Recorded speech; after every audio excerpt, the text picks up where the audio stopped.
Hello. आवाज आ रही है सभी को?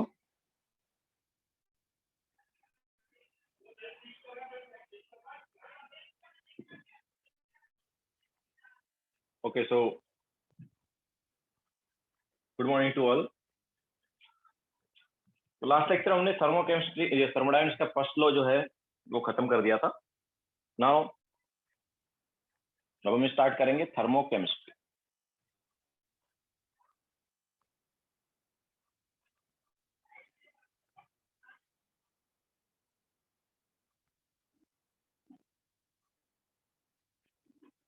सो थर्मोकेमिस्ट्री में देखो क्या है, रिएक्शन वगैरह के बारे में पढ़ेंगे, है ना, study of heat of reaction.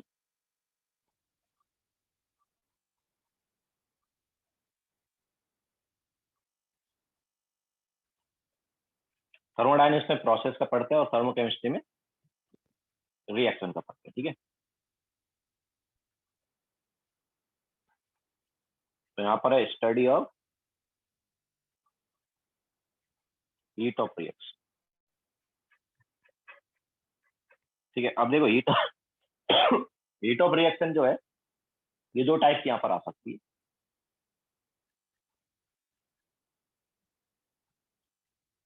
तो हीट ऑफ रिएक्शन एक तो कांस्टेंट प्रेशर पर हो सकती है ना, अगर रिएक्शन कांस्टेंट प्रेशर पर होगी तो कुछ हीट होगी, एंड सिमिलरली अगर रिएक्शन कांस्टेंट वॉल्यूम पर होगी तो भी कुछ हीट होगी। तो ये जो हीट ऑफ रिएक्शन है ये क्या होगी? तो देखो हीट ऑफ रिएक्शन जो है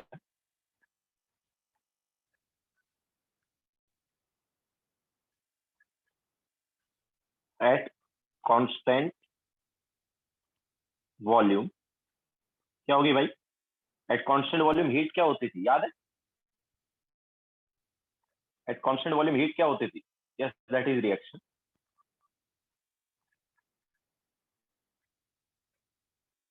कांस्टेंट वॉल्यूम पर हीट क्या होती थी, याद है? कांस्टेंट वॉल्यूम पर हीट को मैं क्यूवी बोल सकता हूँ, और ये क्या होती थी, याद आया? It is delta you. Okay. तो कांस्टेंट वॉल्यूम पर अगर हीट ऑफ रिएक्शन की बात करेंगे तो डेल्टा यू रहेगा, मतलब इंटरनल एनर्जी चेंज रहेगा। ओके। एंड अगर हम कांस्टेंट प्रेशर पर हीट की बात करेंगे,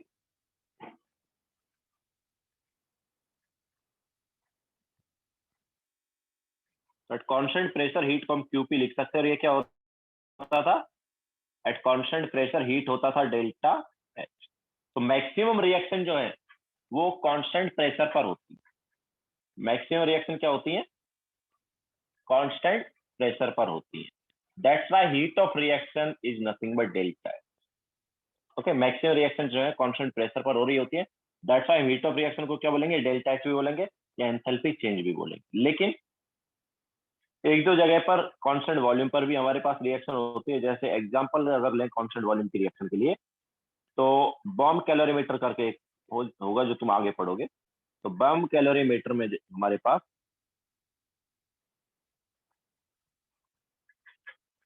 बॉम्ब कैलोरीमीटर जो है उसमें कांस्टेंट वॉल्यूम पर रिएक्शन होती है। तो वहां पर जो हीट ऑफ रिएक्शन होगा दैट इज डेल्टा। बाकी हर जगह हम हीट ऑफ रिएक्शन को डेल्टा एच ही लेंगे। ओके। तो हमारे पास दो टाइप की हीट ऑफ रिएक्शन है, एक है डेल्टा यू और एक है डेल्टा एच। तो मैक्सिमम टाइम जो हम हीट ऑफ रिएक्शन लेते हैं कौन सा लेते हैं? Delta H. ठीक है। ऑब्वियसली डेल्टा एच क्या है? कांस्टेंट प्रेशर पर हीट ऑफ रिएक्शन, और डेल्टा यू क्या है? कांस्टेंट वॉल्यूम पर heat of reaction. Okay. Obviously heat of reaction क्या है? What is heat of reaction? It is heat transfer during a chemical reaction, है ना। हीट ऑफ रिएक्शन की अगर डेफिनेशन की बात करेंगे तो ये क्या होगा? It is nothing but heat transfer during a chemical reaction, है ना। हीट ट्रांसफर इन केमिकल रिएक्शन, ठीक है। तो अगर हीट जो है कांस्टेंट प्रेशर पे ट्रांसफर हो रही है तो इस हीट को क्या बोलेंगे? डेल्टा एच बोलेंगे। और अगर हीट जो है कांस्टेंट वॉल्यूम पर ट्रांसफर हो रही है तो उसे डेल्टा यू बोलेंगे। क्लियर है सभी को? तो लिखो, फिर आगे चलते हैं।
जिसका कांस्टेंट प्रेशर पर तो सारी रिएक्शन होती रहती है।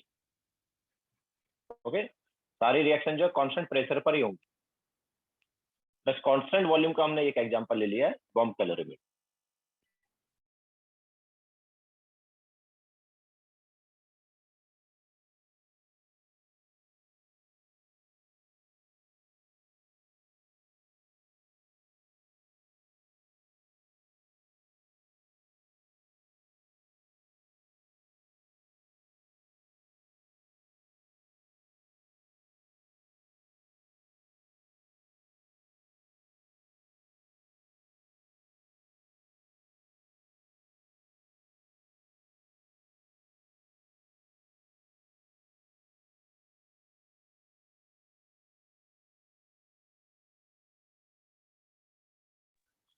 हो गया सबका?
नाउ देखो, डेल्टा यू और डेल्टा एच जो है, इसमें हमारे पास रिलेशन होता है फॉर केमिकल रिएक्शन। देखो क्या रिलेशन होता है, तो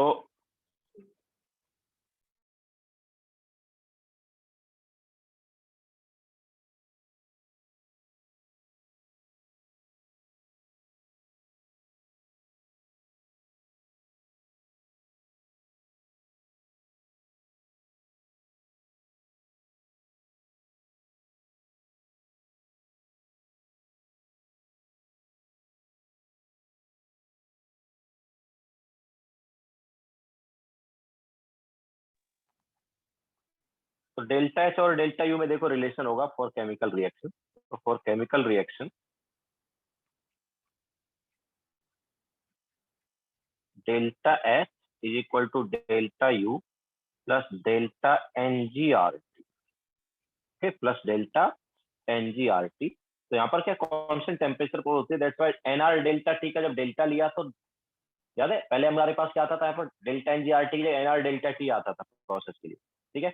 लेकिन टेम्परेचर वहां पर क्या चेंज होता था, यहाँ पर टेम्परेचर कांस्टेंट है, तो आर टी चेंज नहीं होगा, लेकिन ये number of moles of gas जो है चेंज हो जाता है। Delta N G basically number of moles of gas का चेंज, या हम यहाँ पर बोल सकते हैं डेल्टा एन जी जो है it is change in स्टोइशियोमेट्रिक coefficient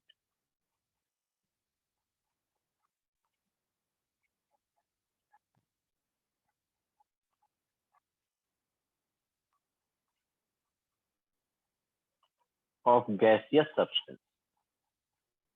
gaseous substance जो है उनका स्टोइशियोमेट्रिक कोएफिशिएंट जो है कितना चेंज हुआ, that is delta N G. जैसे मान लो हमारे पास है PCl5 gives PCl3 plus Cl2। Okay, तो इसका डेल्टा एन जी क्या होगा, प्रोडक्ट साइड हमारे पास गैस के दो हैं और रिएक्टेंट साइड एक है ना, तो ये हमारे पास डेल्टा एन जी इसका आएगा 1। ओके, सिमिलरली अगर हम एग्जांपल लेंगे carbon solid plus O2 gas gives CO2 gas, तो इसका डेल्टा एन जी क्या होगा बताओ। इसका डेल्टा एन जी क्या होगा, प्रोडक्ट साइड गैस का कितना स्टोइशियोमेट्रिक कोएफिशिएंट 1 और रिएक्टेंट साइड गैस का स्टोइशियोमेट्रिक कोएफिशिएंट कितना है, प्रोडक्ट साइड गैस का स्टोइशियोमेट्रिक कोएफिशिएंट कितना है 1 है, रिएक्टेंट साइड कितना है गैस का 1, गैस का देखना है ना सॉलिड वगैरह का, तो डेल्टा एन जी क्या आया 0 आया। क्लियर है क्या? तो डेल्टा एन जी यहाँ पर इस टाइप से निकालेंगे, ठीक है। तो डेल्टा एच और डेल्टा एन जी में रिलेशन आएगा।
हो गया सबका?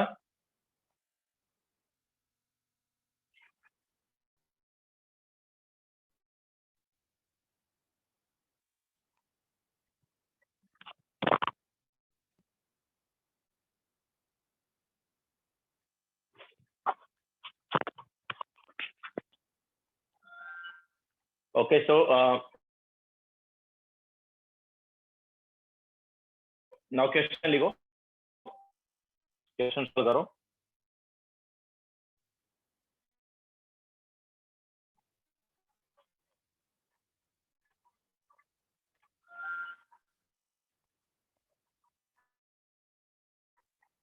सो foundation builder objective,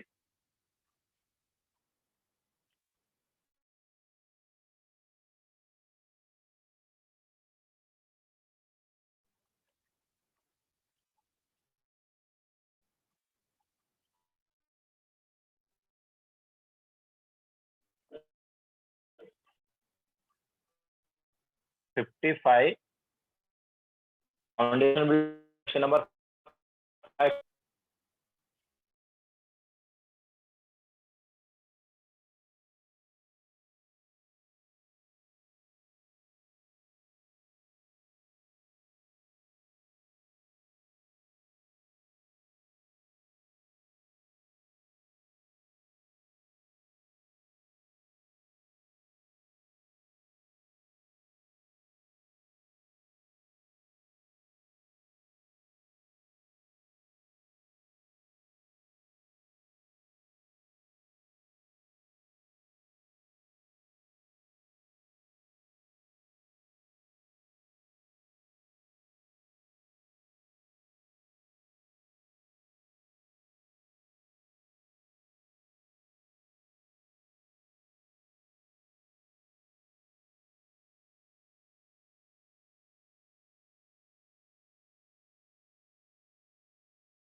I answer.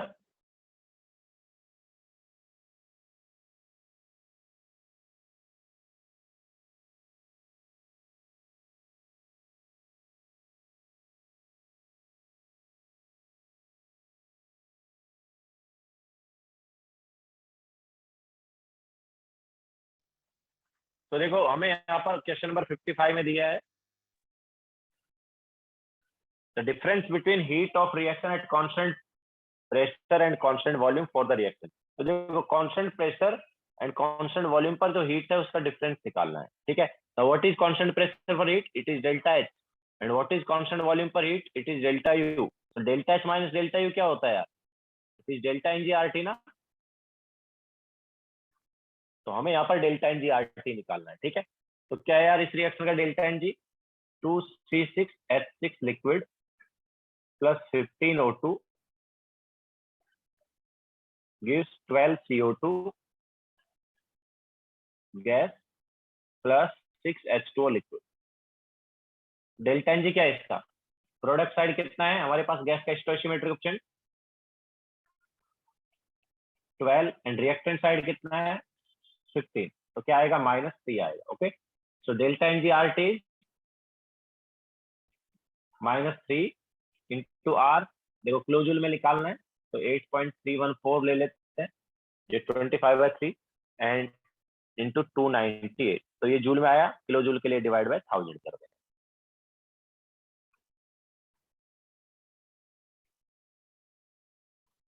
Okay, सो ये हमारे पास आ जाएगा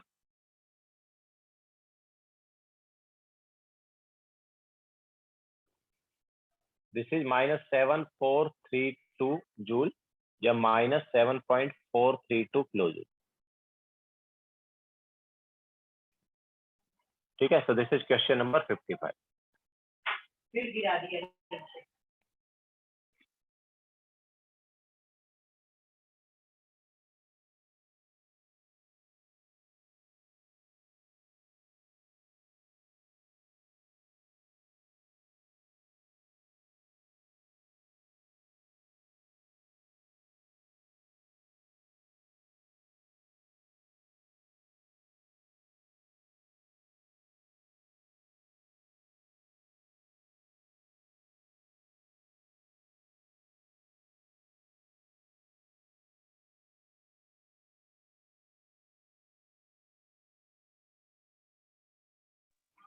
नाउ क्वेश्चन नंबर 56। तो 56 में क्या है हमारे पास, C8H18 प्लस O2 गैस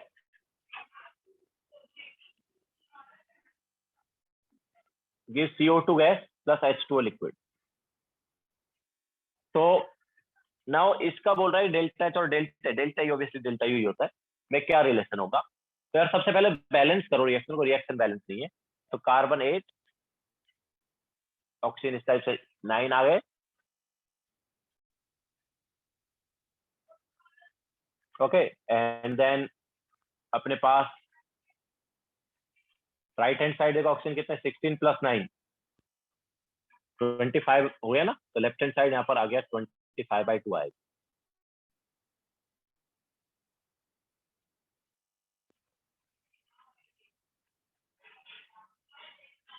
तो डेल्टा एन जी क्या हो गया, प्रोडक्ट साइड 8 है और रिएक्टेंट साइड कितना 1 -25/2, तो कितना आ गया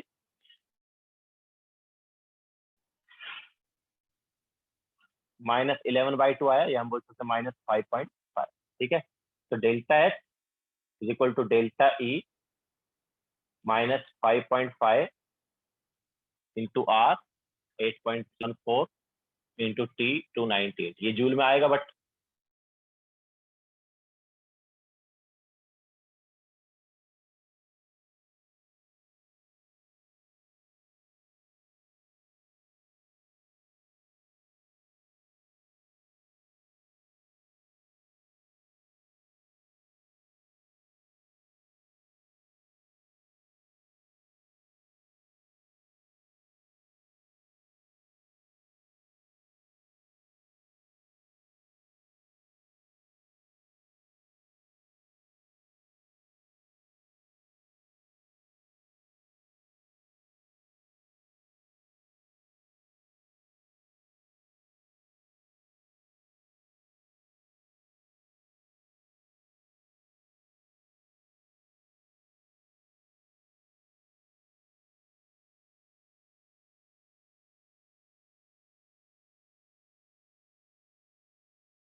आवाज आ रही है?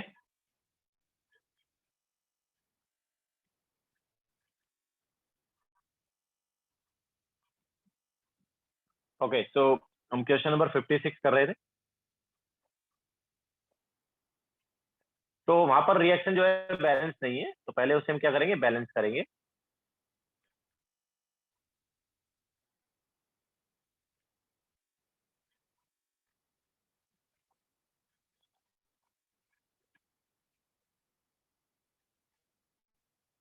तो ये कार्बन बैलेंस कर लिया, देन हाइड्रोजन बैलेंस किया, एंड देन इसके बाद ऑक्सीजन जब बैलेंस करेंगे तो हमारे पास आ जाएगा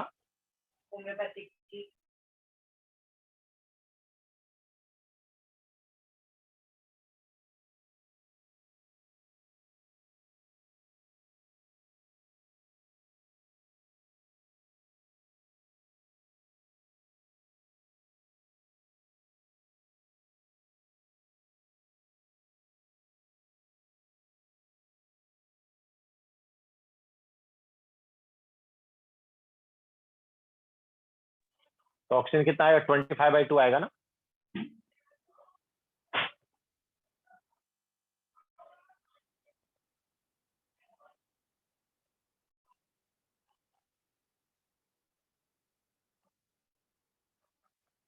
तो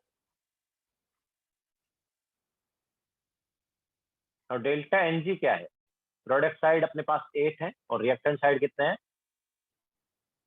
ये है ना। तो कितना आया,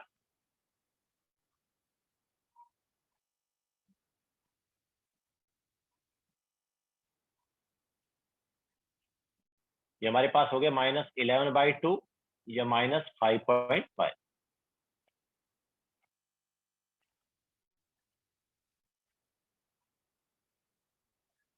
ये भी है ना, देखो ये भी तो है, C8H18 1 है और 25/2 है ना। तो वो दोनों माइनस किए ना, गैस माइनस करना ना, प्रोडक्ट साइड 8 है गैस का और reactant side 1 and 25/2। Okay, so -5.5, so now delta H is equal to delta E -5.5 into R, that is 8.314 into T, that is 298, but ये जूल में है एंड हमें किलो जूल में दिया है। तो दिस इज डिवाइड बाय 1000 करोगे तो डिवाइड बाय 1000 कर दो, या फिर 298 को 0.298 लिखो, ठीक है।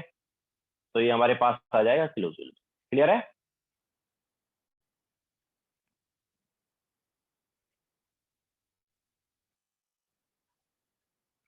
यस, इट्स ऑब्वियसली जितने भी हमारे पास गैसियस कोएफिशिएंट है उनका डिफरेंस लेना है, ठीक है, product side minus reactant side.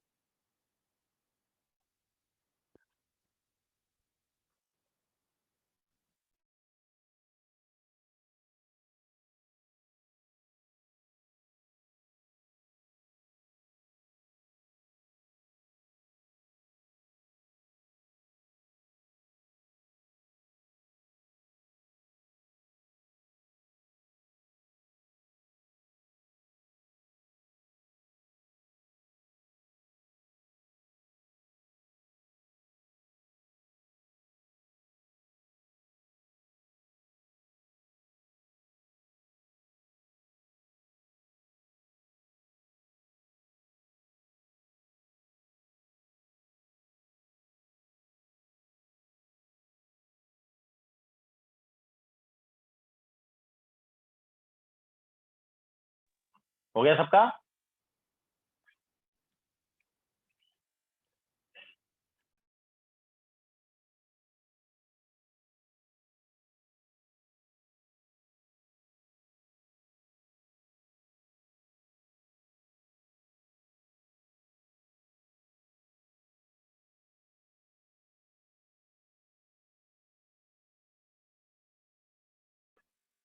Okay, सो ये हमारे पास हो गया delta H and delta U वगैरह और उनका रिलेशन रिएक्शन के लिए।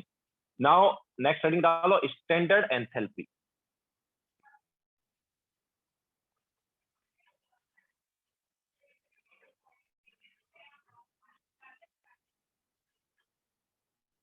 तो standard enthalpy change that is delta H not, ठीक है। स्टैंडर्ड के लिए हम क्या करेंगे, एच ये लगा देंगे, है ना। तो एक्चुअली ये क्या होता है, स्टैंडर्ड एंथैल्पी चेंज क्या होता है, तो स्टैंडर्ड कंडीशंस पे जो एंथैल्पी चेंज है, ओके, स्टैंडर्ड कंडीशंस पे जो एंथैल्पी चेंज है that is standard enthalpy change. तो enthalpy change at standard condition,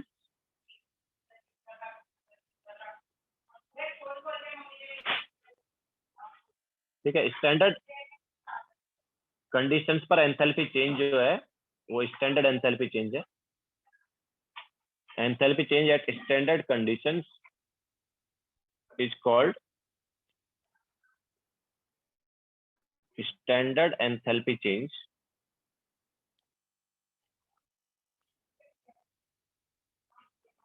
ठीक है। नाउ स्टैंडर्ड कंडीशंस क्या है, स्टैंडर्ड कंडीशन देखो क्या होती है। तो standard conditions are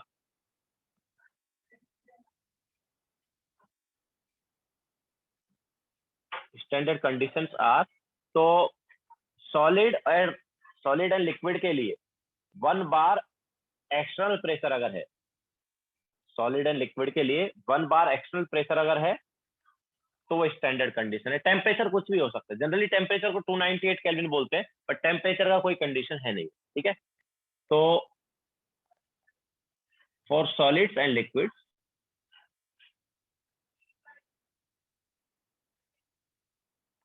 1 bar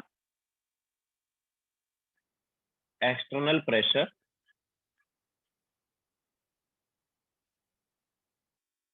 at any given temperature.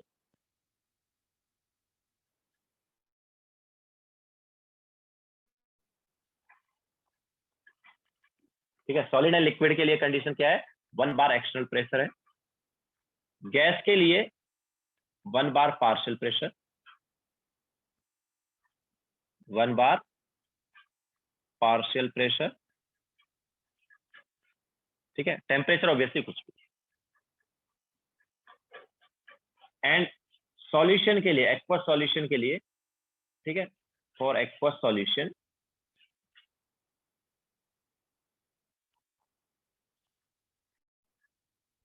Aqueous solution के लिए होता है 1 मोलाल कॉन्सेंट्रेशन, 1 मोलाल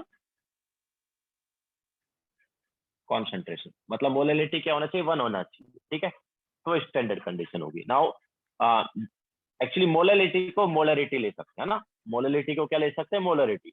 एंड बार को अप्रोक्सीमेटली एटीएम ले सकते हैं, bar and ATM both are almost same, ठीक है। तो ऐसा ही बोल सकते हैं सॉलिड एंड लिक्विड के लिए 1 एटीएम एक्सटर्नल प्रेशर होना चाहिए, गैस के लिए 1 एटीएम पार्शियल प्रेशर होना चाहिए, और एक्वस सॉल्यूशन के लिए मोलरिटी 1 होना चाहिए, 1 मोलार होना चाहिए, है ना। ऑब्वियसली मोलरिटी को हम क्या बोल रहे हैं, मोलरिटी बोल देंगे ऑलमोस्ट। एंड बार जो उसको ऑलमोस्ट एटीएम बोल, ठीक है। तो ये हमारे पास solid liquid gas and aqueous solution के लिए स्टैंडर्ड कंडीशन। तो इन कंडीशंस पर जो एंथैल्पी चेंज है that is standard enthalpy change. Clear है, लिखो फिर आगे चलते हैं।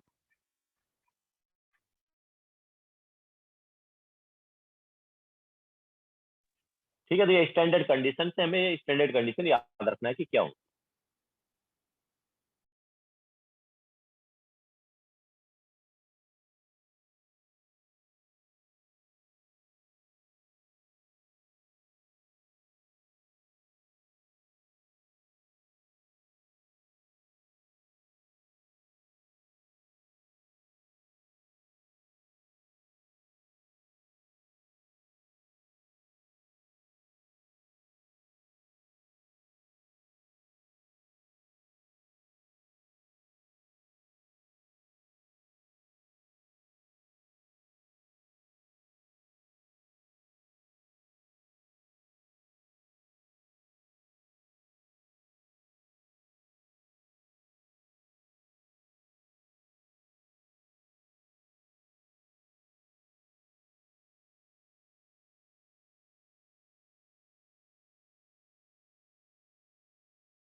गया सबका?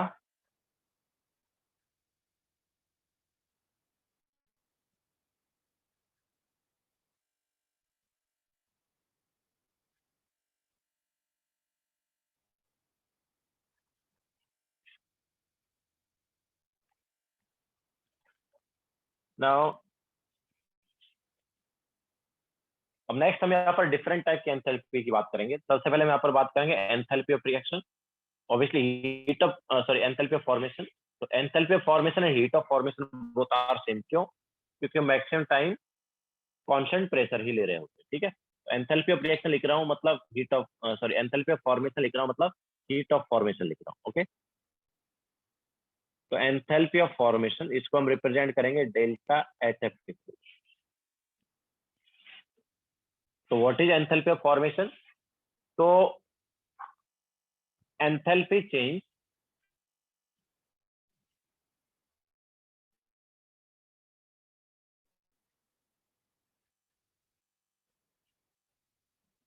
when 1 mole of a substance is formed from its constituent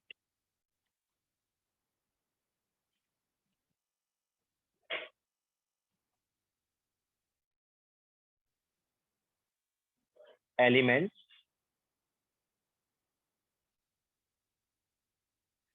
of their standard of their stable state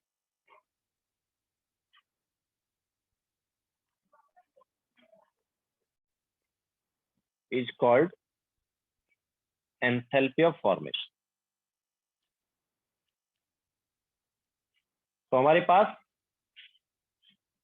किसी सब्सटेंस का एंथैल्पी ऑफ फॉर्मेशन क्या होगा? वो सब्सटेंस का 1 मोल बनाने के लिए, जब वो सब्सटेंस का 1 मोल बनेगा तो जो एंथैल्पी चेंज हो रहा होगा वो एंथैल्पी ऑफ फॉर्मेशन होगा। लेकिन 1 मोल किससे बनना चाहिए? वो कॉन्स्टिट्यूएंट एलिमेंट से बनना चाहिए। Okay, constituent element. अब देखो जैसे मान लो हमें यहाँ पर बात करनी है H2O की, मान लो हमें बात करनी है H2O का एंथैल्पी ऑफ फॉर्मेशन हमें चाहिए। ठीक है, H2O लिक्विड। तो इसके कॉन्स्टिट्यूएंट एलिमेंट क्या है यार? इसके कॉन्स्टिट्यूएंट एलिमेंट है हमारे पास हाइड्रोजन एंड ऑक्सीजन। ओके, सो इसका 1 मोल कब बनेगा? जब H2 ऑब्वियसली गैस में रहता है, स्टेबल स्टेट हाइड्रोजन की क्या गैस और ऑक्सीजन की भी गैस। तो H2 एंड O2 से बनना चाहिए, लेकिन H2O का 1 मोल बन रहा है तो हमारे पास ये रिएक्शन आनी चाहिए। ठीक है, H2 plus half O2 gives H2O liquid. तो ये रिएक्शन जो है इसका enthalpy change is nothing but enthalpy of formation of H2O liquid. ठीक है, सिमिलरली मान लो हमें CO2 का देखना है, तो CO2 का एंथैल्पी चेंज क्या होगा? 1 मोल ऑफ CO2 बनना चाहिए, किससे? उसके कॉन्स्टिट्यूएंट एलिमेंट से। और एलिमेंट जो है अपने स्टेबल स्टेट में होने चाहिए। तो कार्बन का एक्चुअली स्टेबल स्टेट होता है ग्रेफाइट। कार्बन का जो स्टेबल स्टेट है वो क्या? ग्रेफाइट है। यहाँ पर सॉलिड भी लिखा जा सकता है, अगर उन्होंने कार्बन सॉलिड लिखा है इसका मतलब ग्रेफाइट ही है। ओके, तो carbon graphite plus oxygen gas. ठीक है, तो इस रिएक्शन का जो एंथैल्पी चेंज है that is enthalpy of formation of CO2। Okay, CO2 तो गैस ही होती है, इसके वहां पर कॉमा गैस लिखने की जरूरत नहीं है। H2O गैस भी हो सकता है, लिक्विड भी हो सकता है, सॉलिड भी, है ना। दैट्स व्हाई हमने H2O के ब्रैकेट मतलब H2O के यहाँ पर क्या लिखा है? एंथैल्पी फॉर्मेशन के टाइम पर लिक्विड भी लिखा है। तो इस टाइप से किसी भी सब्सटेंस का जब 1 मोल हम बनाएंगे तो 1 मोल बनाने के टाइम कितना एंथैल्पी चेंज है? That is enthalpy of formation. जैसे मान लो एक और हम एग्जांपल ले लेते हैं। मान लो हमें CH4 का एंथैल्पी ऑफ फॉर्मेशन देख, तो क्या होगा यार? CH4 में हमारे पास क्या? कार्बन और हाइड्रोजन। तो कार्बन ऑब्वियसली ग्रेफाइट फॉर्म में होना चाहिए, है ना, एंड प्लस H2 तो गैस में ही रहता है ना। लेकिन H2 के कितने लेंगे? 2 लेंगे ना, बिकॉज CH4 बन रहा है। तो इस रिएक्शन का जो एंथैल्पी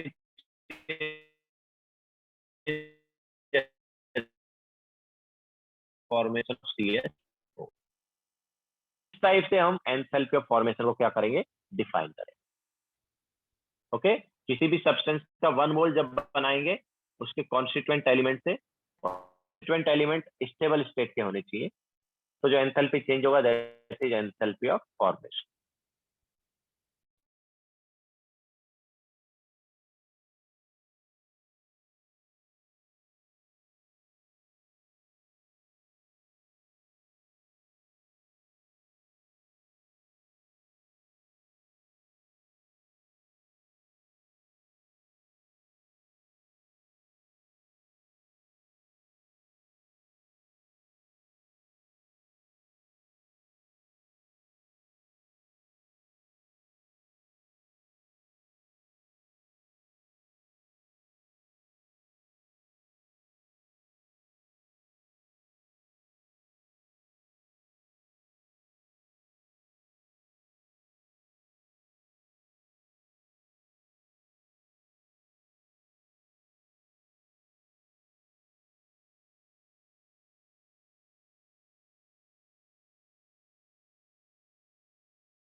हो गया सबका। अब देखो हमारे पास अगर एलिमेंट जो है वो स्टैंडर्ड स्टेट में तो एलिमेंट का एंथैल्पी ऑफ फॉर्मेशन जो है जीरो लिया जाता है। Enthalpy of formation of substance मतलब कंपाउंड वगैरह को ऐसे निकाल सकते हैं, लेकिन अगर किसी एलिमेंट का हमें एंथैल्पी ऑफ फॉर्मेशन निकालना है तो जीरो लिया जाएगा अगर वो स्टेबल स्टेट में। ओके, तो enthalpy of formation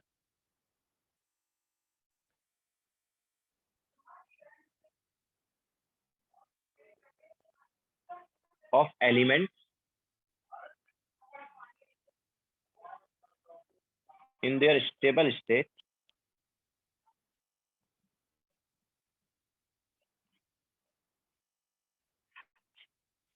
is taken as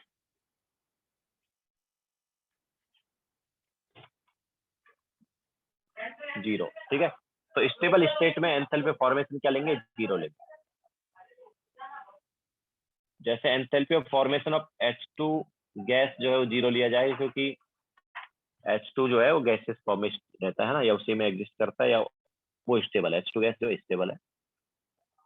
similarly oxygen किस फॉर्म में रहता है, वो भी गैस फॉर्म में रहता है, तो O2 गैस का जीरो लेंगे। Similarly enthalpy of formation of Cl2 जो है वो भी जीरो लिया जाएगा। इसी टाइप से enthalpy of formation of Br2 जो है गैस, वो क्या लिया जाएगा, याद रखना Br2 गैस जीरो नहीं लिया जाएगा। क्यों भाई, क्योंकि Br2 जो है वो किस फॉर्म में रहता है, ब्रोमीन किस फॉर्म में रहता है बताओ, ब्रोमीन लिक्विड फॉर्म में रहता है ना। So enthalpy of formation of Br2 liquid जो है वो जीरो, ताकि गैस फॉर्म। ठीक है, इसी टाइप से कार्बन की अगर हम बात करेंगे तो कार्बन जो है वो डायमंड फॉर्म में अगर है तो एंथैल्पी ऑफ फॉर्मेशन जीरो नहीं होगा। क्यों, क्योंकि कार्बन का स्टेबल स्टेट क्या है, ग्रेफाइट है ना। तो इस टाइप से हम बोल सकते हैं कि अगर हमारे पास एलिमेंट जो है वो स्टेबल स्टेट में है तो उनका एंथैल्पी ऑफ फॉर्मेशन क्या लिया जाएगा, जीरो लिया जाएगा। ओके, अगर एलिमेंट जो है अपनी स्टेबल स्टेट में है तो उनका एंथैल्पी ऑफ फॉर्मेशन जो है जीरो लिया जाता है, लेकिन अगर अपनी स्टेबल स्टेट में नहीं है तो एंथैल्पी ऑफ फॉर्मेशन जो है नॉन जीरो लिया जाएगा। ओके, तो जैसे हमने Br2 का एग्जांपल लिया, ब्रोमीन मतलब किस फॉर्म में एग्जिस्ट करता है, ब्रोमीन जो है गैसियस फॉर्म में एग्जिस्ट नहीं करता। क्लोरीन तो गैसियस फॉर्म में एग्जिस्ट करेगा, लेकिन जो ब्रोमीन है वो गैसियस फॉर्म में एग्जिस्ट नहीं करेगा, वो लिक्विड फॉर्म में एग्जिस्ट करेगा।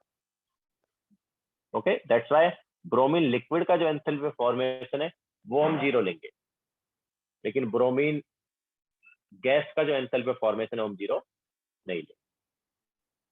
ओके, इसी टाइप से हमने कार्बन सॉरी किया कार्बन का बताया, तो कार्बन जो डायमंड है उसका एंथैल्पी फॉर्मेशन हम जीरो नहीं लेंगे। क्यों, क्योंकि कार्बन जो है इसका स्टेबल स्टेट क्या है, ग्रेफाइट। ठीक है, इसी टाइप से आगे तुम वैसे इनऑर्गेनिक केमिस्ट्री में पढ़ोगे हो। सल्फर जो है, सल्फर के भी एलोट्रॉप होते हैं, तो सल्फर का जो स्टेबल वाला है वो रोम्बिक, रोम्बिक सल्फर करके होगा। वो सल्फर का क्या है, स्टेबल वाला एलोट्रॉप है, या उस फॉर्म में मैं बोलूंगा वो रह सकता है, तो इसका एंथैल्पी फॉर्मेशन जीरो रहेगा। लेकिन सल्फर जो है अगर इसके अलावा और किसी फॉर्म में है, जैसे मोनोक्लिनिक भी हमारे पास एक फॉर्म है सल्फर का, तो वो ऑब्वियसली नॉन जीरो रहेगा।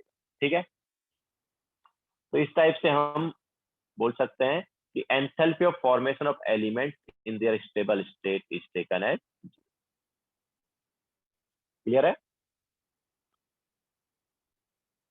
लिखो फिर आगे चलते हैं।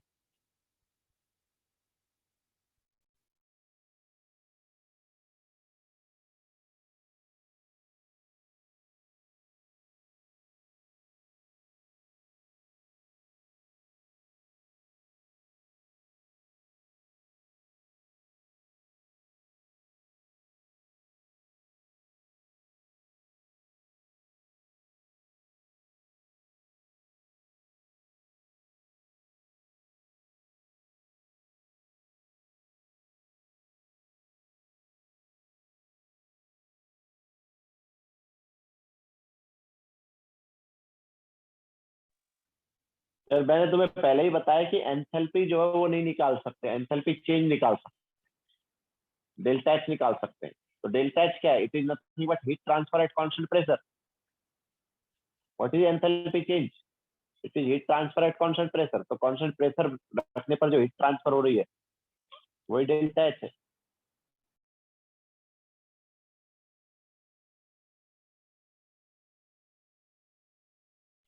Okay, so enthalpy of formation basically क्या हो गया, एक तरह से जब हम कांस्टेंट प्रेशर रख रहे हैं तो कितना हीट रिलीज हुआ या एब्जॉर्ब हुआ 1 मोल सब्सटेंस बनने में, है ना, किसी सब्सटेंस का 1 मोल बनने में कितना हीट रिलीज या एब्जॉर्ब हुआ, that is enthalpy of formation.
हो गया सभी का?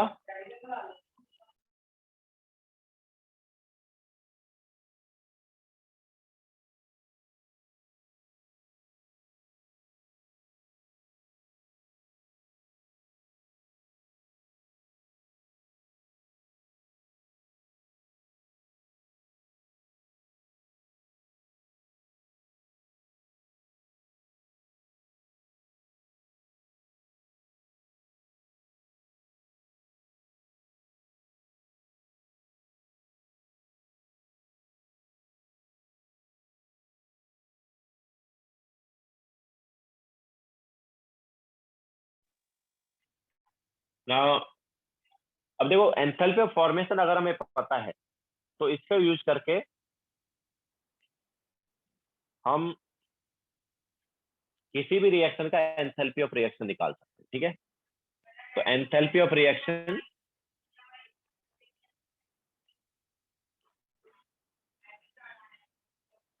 या फिर हम बोल सकते हैं हीट ऑफ रिएक्शन,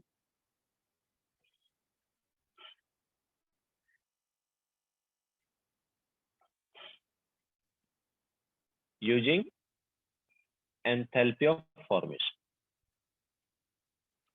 तो किसी भी रिएक्शन का एंथैल्पी ऑफ रिएक्शन हम निकाल सकते हैं using enthalpy of formation.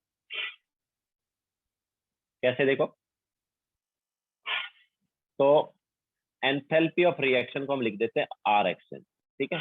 Enthalpy of reaction को क्या लिख देंगे, डेल्टा एच आर एक्सएन लिख देता हूं या डेल्टा एच लिख दो। तो enthalpy of reaction is equal to summation of stoichiometric coefficient into enthalpy of formation किसका, प्रोडक्ट। तो प्रोडक्ट का stoichiometric coefficient and enthalpy of formation को मल्टीप्लाई करना है, देन उसे ऐड करना है, minus summation of stoichiometric coefficient into enthalpy of formation of reactant. तो ये हमारे पास होगा delta H of reaction.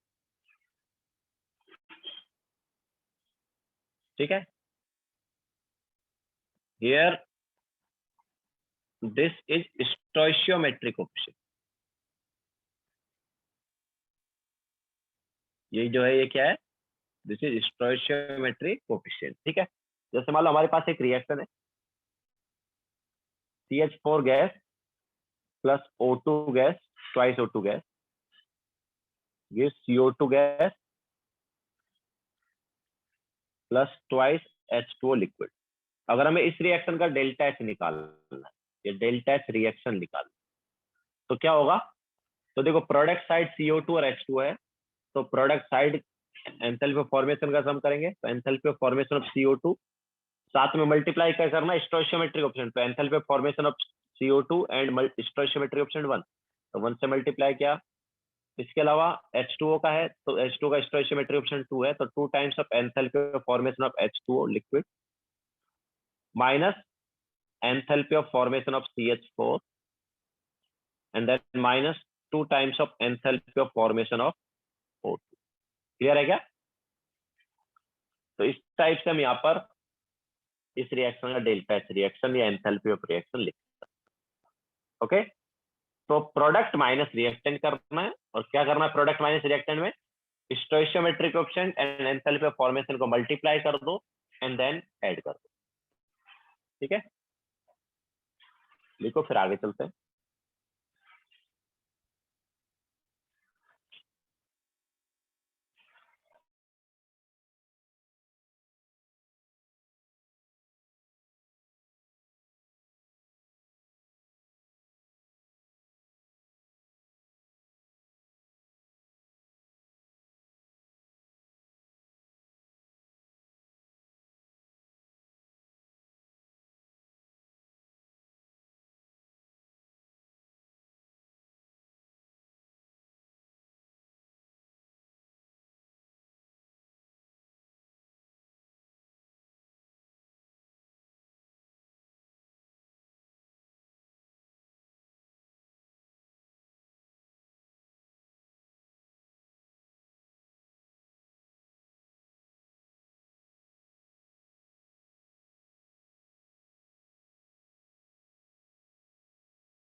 O2 है लास्ट में obviously, the enthalpy of formation of O2, 2 times of enthalpy of formation of O2।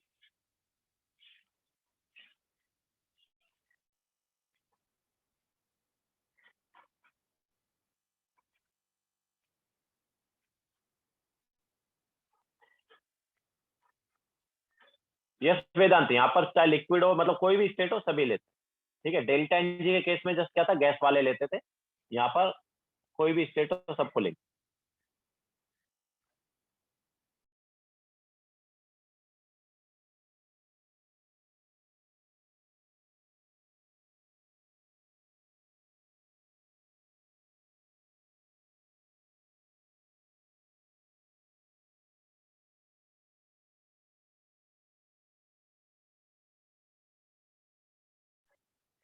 चलो question ले लेते हैं।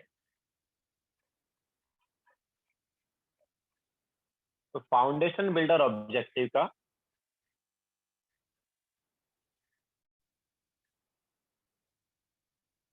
Question number 64, foundation builder objective question number 64 करो।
I answer?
कराएं क्या?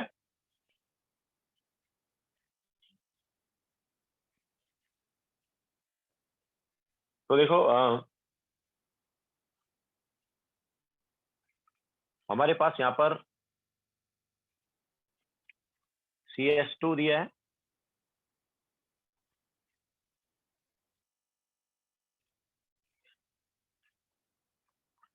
प्लस 3O2 गैस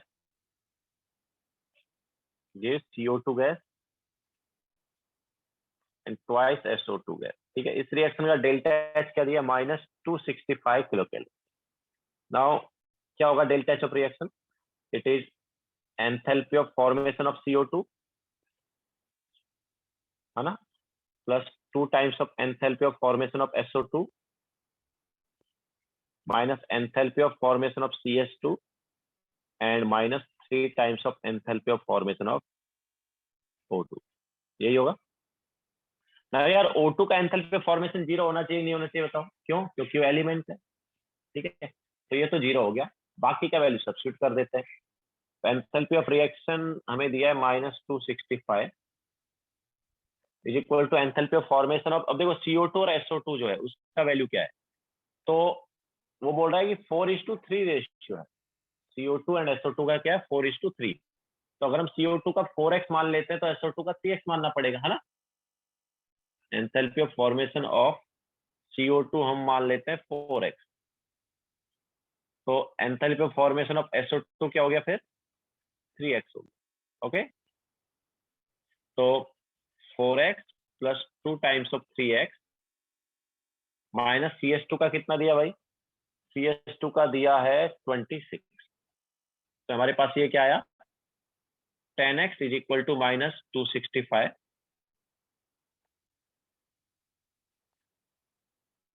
प्लस 26 कितना है? ये हो गया 239, है ना, -239। तो x की वैल्यू आ गई -23.9 किलो कैलोरी। अब हमें किसका वैल्यू निकालना है भाई? हमें निकालना है enthalpy of formation of SO2। ठीक है, so enthalpy of formation of SO2 क्या होगा? इट इज 3x ना, दैट इज 3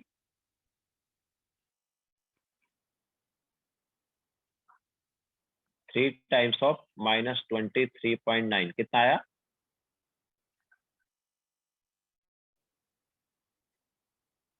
कितना हो गया?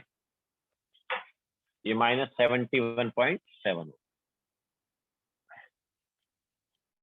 क्लियर है सबको?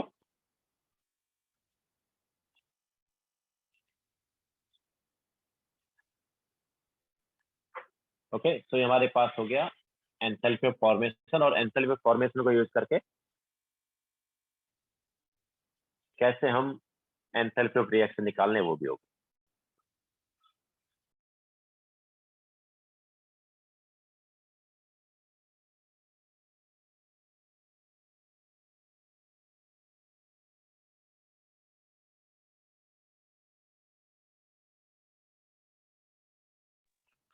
नेगेटिव साइन का क्या मतलब है? नेगेटिव साइन का मतलब है कि हीट रिलीज होता है। पॉजिटिव साइन का मतलब क्या? हीट रिक्वायर्ड होता है। ठीक है, चलो वो भी बता देते हैं, लिखो पहले।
हो गया सबका?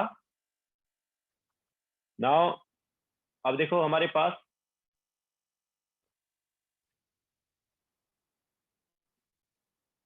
थर्मोकेमिकल रिएक्शन जो है क्या होती है। थर्मोकेमिकल रिएक्शन मतलब कि अगर हमें रिएक्शन का डेल्टा एच जो है वो भी साथ में दे दिया या हीट भी साथ में दे दिया तो थर्मोकेमिकल रिएक्शन।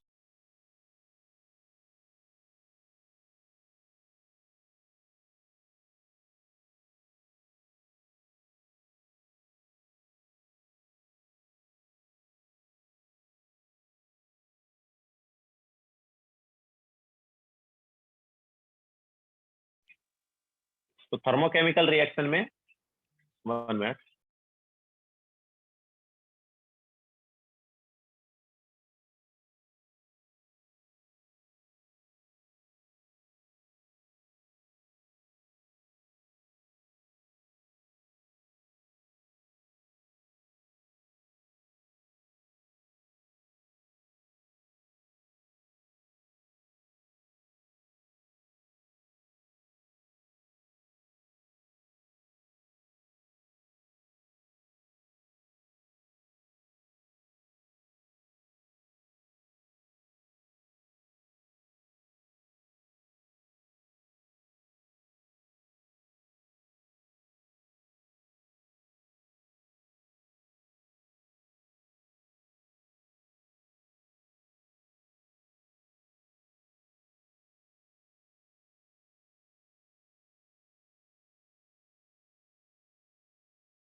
तो नेक्स्ट है हमारे पास यहाँ पर थर्मो केमिकल रिएक्शन।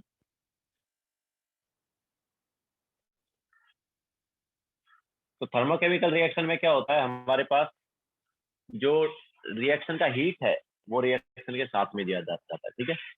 तो if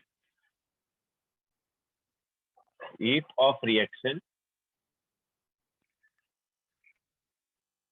is given with reaction, then it is called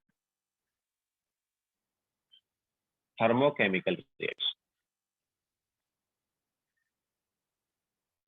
heat का इंफॉर्मेशन जो है अगर रिएक्शन के साथ दे दिया, हीट का इंफॉर्मेशन दे दिया मतलब डेल्टा एच वगैरह दे दिया, तो अगर रिएक्शन का डेल्टा एच भी रिएक्शन के साथ उन्होंने दे दिया तो ऐसे रिएक्शन को हम क्या बोलेंगे, थर्मोकेमिकल रिएक्शन, ठीक है। तो जैसे हमारे पास रिएक्टेंट से, अब देखो ये हमारे पास दो तरह से इंफॉर्मेशन दी जा सकती है। तो रिएक्टेंट से प्रोडक्ट बन रहा है,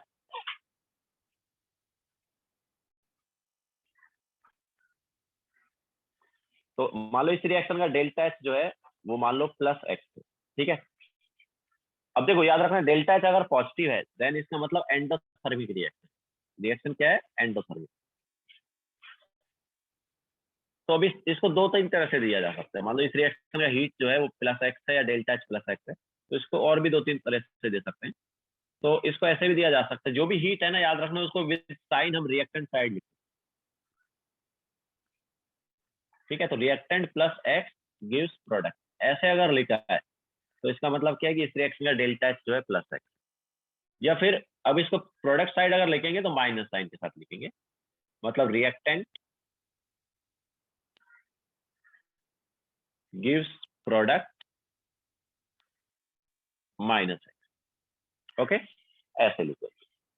तो अगर रिएक्शन का डेल्टा एच क्या है, एक्स पॉजिटिव है देन एंडोथर्मिक है, ये हम बोल सकते हैं हीट रिक्वायर्ड, ठीक है, एंडोथर्मिक और हीट रिक्वायर्ड। तो अगर किसी रिएक्शन का डेल्टा एच पॉजिटिव आता है इसका मतलब है कि वो एंडोथर्मिक रिएक्शन है और हीट उस केस में क्या है, रिक्वायर्ड। सिमिलरली एक्सोथर्मिक मार्क्स का भी आ जाएगा।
लिख लिया सबने?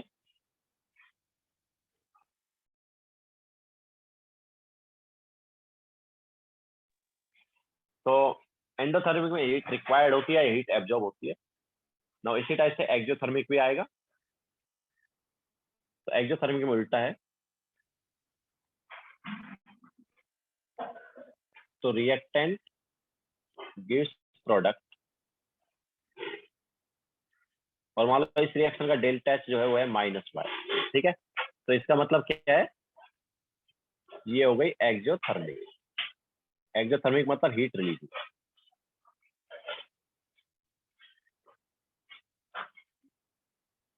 ठीक है। तो इसको हम और क्या लिख सकते हैं, तो इसको ऐसे भी लिख सकते हैं, रिएक्टेंट -y गिव्स प्रोडक्ट, ठीक है। तो जो भी डेल्टा एच है उसको with sign product reactant side लिख सकते हो ना, जो भी डेल्टा एच है तुम्हारे पास रिएक्शन का उसको विद साइन किधर लिख सकते हो, रिएक्टेंट साइड, अगर रिएक्शन के अंदर लिखना है, ठीक है। और प्रोडक्ट साइड लिखोगे तो साइन डिफरेंट आएगा।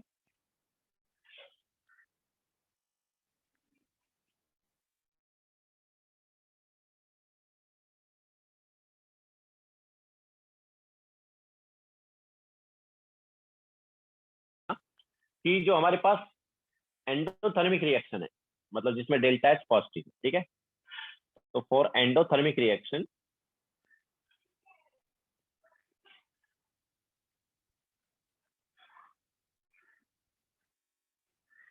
हमारे पास प्रोडक्ट का एनर्जी ज्यादा होगा, रिएक्टेंट का एनर्जी कम होगा। तो यहाँ पर याद रखना, अब देखो जितना कम एनर्जी होता है ना उतना ज्यादा हमारे पास स्टेबिलिटी होता है, ठीक है। तो for endothermic reaction reactant is more stable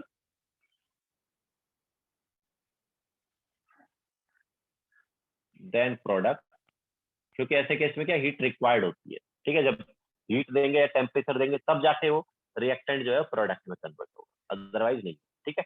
तो reactant is more stable then product while in exothermic reaction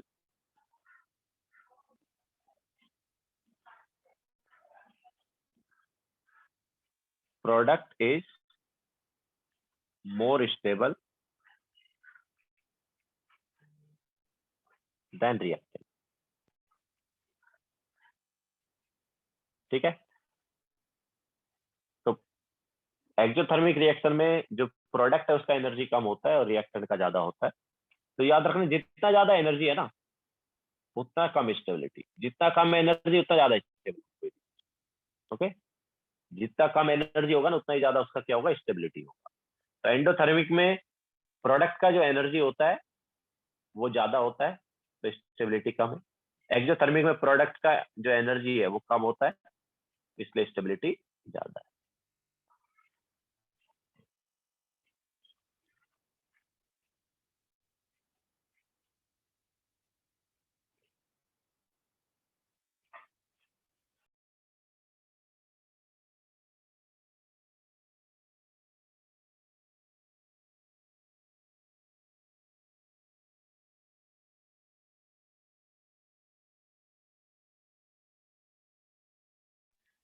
homework भी नोट कर लो, लेक्चर यहीं पे एंड करेंगे। तो होमवर्क जो है वो है फाउंडेशन बिल्डर ऑब्जेक्टिव का 45,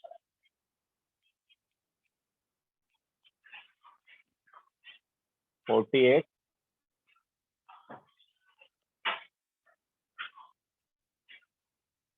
49,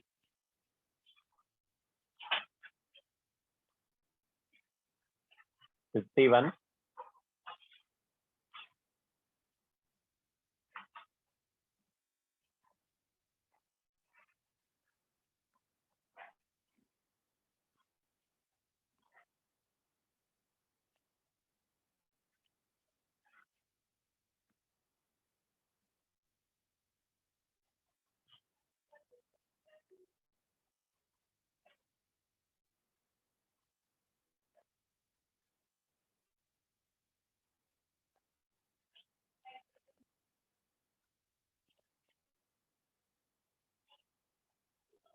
66